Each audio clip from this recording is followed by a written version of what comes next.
Continuing with planishing then, so I just wanted to reiterate something really and make a good point of it. Now these here are a pair,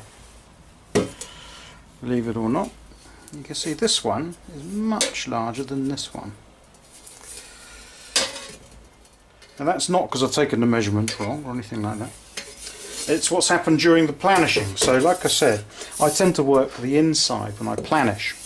I find it's easier, gets a nice smooth surface, and on the inside you get a lot of those hammer blows that you see on original pieces. Makes for a much more interesting and exciting piece, I feel.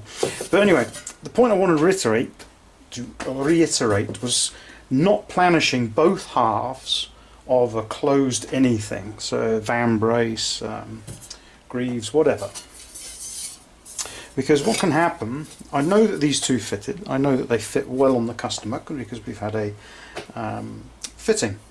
But doing the planishing, you can see now the difference in size.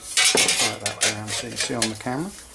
The difference in size that is created. It's a good ½ an inch of movement. Now if I'd have planished both of these, they both would have curved to more or less the same thing, because it's me doing it on both sides.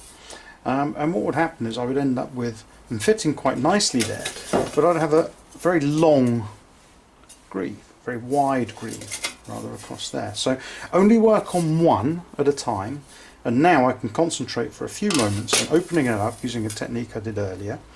And in this case actually, because it's quite large, I might even just open it a bit, pulling it open as well, and then getting that secure fit that I had once again. But it was just to reiterate the fact that keep a master, keep one of the halves untouched, get the work done, and then get that back to that, and then start on this one and get this one back to that one, and then you're guaranteed to make sure you haven't wasted the fitting that you had with the customer.